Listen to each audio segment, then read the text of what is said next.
Is he about to leave the Congress? Could he be headed towards the BJP?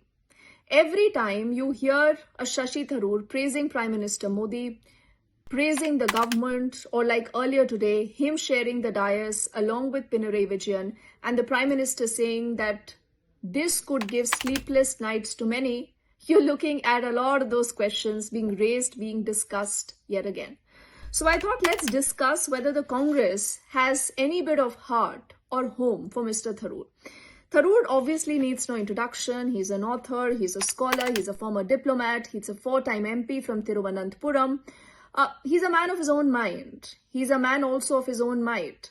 And he has given enough indications to tell us that he possibly is not too happy in the Congress party and the way a lot of issues along with him have also been dealt.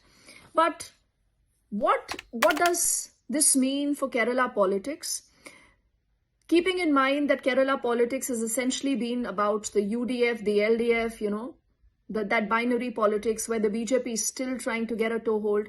So in that particular scenario, could Mr. Tharoor be that face of the BJP that they've always been looking for? Though, there are a lot of other people also when it comes to the Kerala BJP. And you have seen the party there trying to still look for that one face that possibly could just change its fortunes in the state. Now, before we talk more about the BJP, let's also talk a little bit more about the Congress, Mr. Tharoor. Are there problems, or what really is this discomfort all about? Not very long ago, Congress's Udit Raj. Udit Raj again is a Congress leader, and he himself had attacked Shashi Tharoor, and he had asked him whether he's BJP's lawyer. He was asking that to Mr. Tharoor, and the Congress obviously did not get into this. They did not, do any kind of damage control. They've let Shashi Tharoor actually go and say what he wants to do, and Udit Raj was, also not stopped from attacking Shashi Tharoor. That is one thing. The next elections in Kerala are not very far away in 2026, and you clearly need a face. You clearly need a face who's more acceptable. And when it comes to Mr. Tharoor, a lot of people say that he's also been able to get a lot of that, voter to the Congress that otherwise have not traditionally been with the Congress, but who've stuck with Mr. Tharoor because of a lot of other reasons, because he's erudite, he speaks well, he's eloquent, he raises people's issues, he has a voice, he's more accessible and a lot more things. Though the house is still divided, whether his own popularity is waning now, then there are also troubles between, the KPCC, that is the Kerala Pradesh Congress Committee. And we do know it for a fact that Mr. Tharoor wanted to be declared as their chief ministerial face, as in the Congress's chief ministerial face for the elections in 2026. But because there is, at least some bit of factionalism that you see in the Congress's own camp in Kerala, we haven't seen that happening.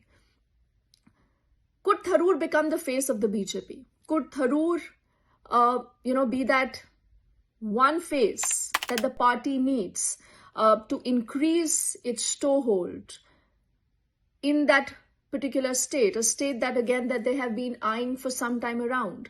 Though we have seen the BJP growing in the state of Kerala, but still, I'm sure that the party wants to do far better. So a lot of these overtures that you see being made from the BJP to Mr. Tharoor and from Mr. Tharoor to the BJP, that does leave everyone guessing. But Tharoor also has an interesting past. Now, if you recall, he was one amongst those many G23 netas who had also raised a lot of concerns. And there were a lot of internal rumblings. Remember, they were called the G23. So he was a part of that group. And if you remember, he also unsuccessfully contested against Mallikarjun Kharge when there was that election about the Congress president. And many said that he just took that as a challenge. But have many in the Congress not really liked it? Have people at the top, the Gandhis, not really liked it? Recently, Tharoor had also praised Prime Minister Modi for getting in the former diplomat, Dr. S. Jaishankar, if you recall, as the foreign minister. And he had also spoken about the startup ecosystem in Kerala. a state, remember, that is being ruled by the LDF, which the Congress or the UDF is wanting to unseat.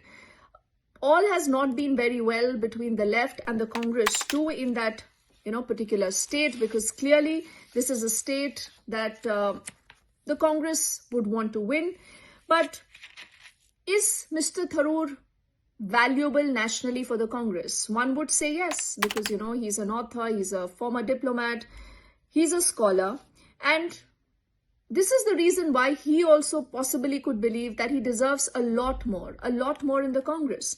But what about the Congress itself? Now, Kerala politics, the politics in the state might be too convoluted when it comes to Mr. Tharoor, and there is a lot of criticism also when it comes to Mr. Tharoor, that at times he does not take the party line, he goes against the party line, and that is why perhaps there is this dissent. So I think we'll have to wait and see what happens as far as this story is concerned, because you have the all-important Kerala elections, a state that is usually tilting between both the left and the Congress, where the BJP wants to get in. But in the middle of all this, the occasions when you will see Mr. Tharoor reaching out to the BJP, praising them, the Prime Minister then saying this could give many sleepless nights. Who is he referring to? Will anyone have those sleepless nights? And what is Mr. Tharoor going to do? Will he play this guessing game again and again? And will the Congress finally have some house and heart for Mr. Tharoor? It's a very interesting story. We at NDTV will continue to track it for you.